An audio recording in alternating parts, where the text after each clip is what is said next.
Welcome छ सम्पूर्णलाई माम नातिनीको ब्लगमा। आज आज कि तिम्रो बर्थडे भयो हिजो? आज नेपालीमा चाहिँ आज रहेछ, इङ्ग्लिसमा चाहिँ नेपाली महिना चाहिँ आज अरे, अङ्ग्रेजी महिनाको चाहिँ हिजो। त्यही भएर आज हामी सैङ्गोमा बत्ती बाल्न आएको। सुषमाको हिजो आउनु भनेको थियो, हिजो आउनु भ्याएन। त्यही भएर आज र त्यसरी नै मामले चाहिँ मलाई बातीको बारेमा सिकाउनु हुँदैछ। बाती बालिसकेपछि के गर्नुपर्छ, कसरी गर्नुपर्छ भन्ने कुराहरू सिकाउनु हुँदैछ। र त्यसरी नै मेरो पालोपछि चाहिँ मामको पालो आउँछ अनि मामले पनि क्रमैसँग बत्तीहरू पालैपिलो गर्दै बाल्न सुरु गर्नुहुन्छ। अनि आजदेखि चाहिँ सागा दावा सुरु भएको कारणले गर्दा अलि गुम्बाहरू क्राउड थियो, तर पनि हामीले राम्रोसँगले बाती बाल्न सफल भयौँ। र त्यसरी नै हामीले पूजाहरू सुरु गऱ्यौँ। क्रमैसँग भिडियो हेर्दै जानुहोला अनि के कस्तो लाग्छ प्रतिक्रिया पनि पकाइदिनु होला। Thank you. मेरो भिडियोको हरेक पङ्क्तिमा हजुरहरूले थ्याङ्क यू भनेको सुन्नुहुन्छ, अनि त्यो चाहिँ आदत भएर हो। अनि मामले चाहिँ क्रमैसँग मलाई कसरी पूजा गर्ने, के गर्ने, अनि यहाँ पूजा गर्दा के हुन्छ भनेर हरेक कुराहरू सिकाइरहनु भएको थियो। अनि मलाई यही बिचमा चाहिँ एउटा कुरा बुझ्न मन लागेको चाहिँ प्रेग्नेन्ट लेडीले चाहिँ मन्दिरमा गएर पूजा गर्नुहुन्न, धुप जाल्नुहुन्न, मन्दिरभित्रको दर्शन गर्नुहुन्न भन्ने चलन रहेछ यहाँ नेपालमा चाहिँ। सबै ठाउँमा छ कि छैन त्यो त थाहा भएन, तर छ भने पनि किन चाहिँ पूजा गर्नु हुँदैन भन्ने कुराहरू मलाई जान्न मन छ। कसैलाई थाहा छ भने प्लिज डु कमेन्ट। अनि मैले मेरो मामलाई पनि सोधेको थिएँ, मामले चाहिँ गुम्बामा चाहिँ के हुन्न, मन्दिरहरू चाहिँ जानुहुन्न भन्ने कुरा गर्नुभयो, तर किन जानुहुन्न भन्ने कुरा चाहिँ बिजी भएर मैले नि सोध्न पाएन। अनि माम पनि बिजी हुनुहुन्थ्यो पूजा गर्नमा। अनि फेरि नेक्स्ट टाइम सोध्छु भन्ने दिमागमा भयो, तर पनि कसैलाई थाहा छ भने चाहिँ पक्कै भनिदिनु होला। भोइस ओभर गर्दा त म थाकिसकेँ।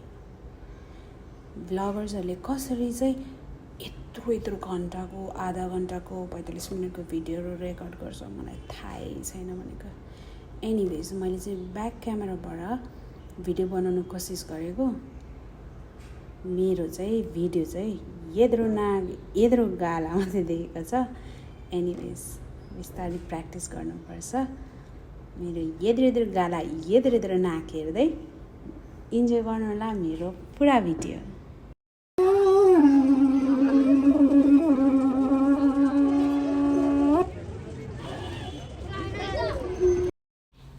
र साँच्चै मैले भिडियोमा सागा दावाको कुरा गरेको थिएँ। सागा दावा चाहिँ के हो, किन मनाइन्छ भन्ने कुरा कतिजनालाई थाहा नहुनसक्छ। र सागा दावा भनेको चाहिँ बुद्ध धर्ममा मानिने सबैभन्दा पवित्र महिना, जुन महिनामा चाहिँ बुद्ध भगवानको जन्म भएको थियो र उहाँले ज्ञान प्राप्त गर्नुभएको मन्थ, त्यो मन्थमा चाहिँ हामी जति पनि बौद्ध धर्म मान्ने मानिसहरू हुनुहुन्छ उहाँहरूले चाहिँ मासु मांस नखाने, राम्रो काम गर्ने, दीप बाल्ने, पूजापाठ गर्ने, दान गर्ने, जीव जन्तु बचाउने इत्यादि कामहरू गर्छ।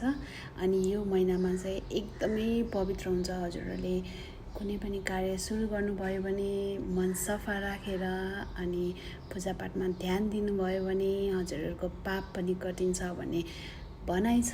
त्यसैले सबैजनाले यो मन्थलाई धार्मिक तरिकाले पुण्य कमाउने कोसिस गरौँ। अनि त्यसै भन्दै मेरो भिडियोलाई पनि क्रमैसँग अहिलेसम्म हेरिदिइरहनु भएकोमा धेरै धन्यवाद। बिचमा मैले ज्ञानको कुराहरू पनि दिइरहेको छु, अल्छी नगरी हेरिदिनु है। यो त यस्तो राम्रो भएछ रोजमेरी त यहाँ त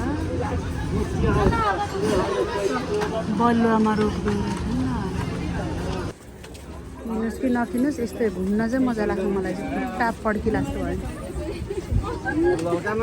यहाँ छ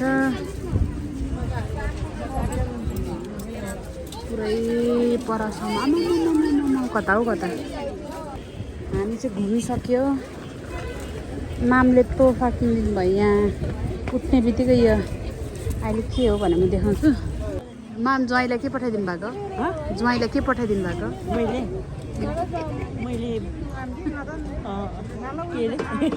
पोस्टर फोटो फोटो यो चाहिँ कहाँ राख्नु भित्तामा भित्तामा बिहान बिहानै हेर्नु हो बुढाबुढीले मेरो आशीर्वाद मैले चाहिँ आज धेरै दिनपछि पाइनएप्पल खाएको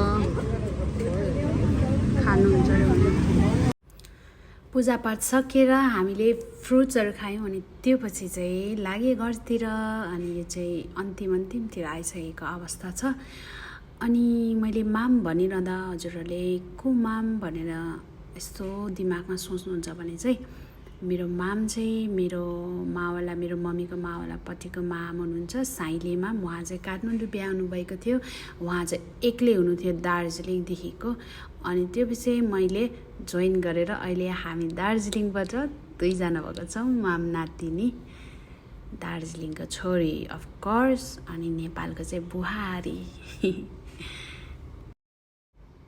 यतिकै बोर भएर बसिरहनुभन्दा भनेर मैले भिडियो बनाउने कोसिस गरेको छु माया गरिदिनु होला साथ दिनु होला लाइक कमेन्ट सेयर टेडा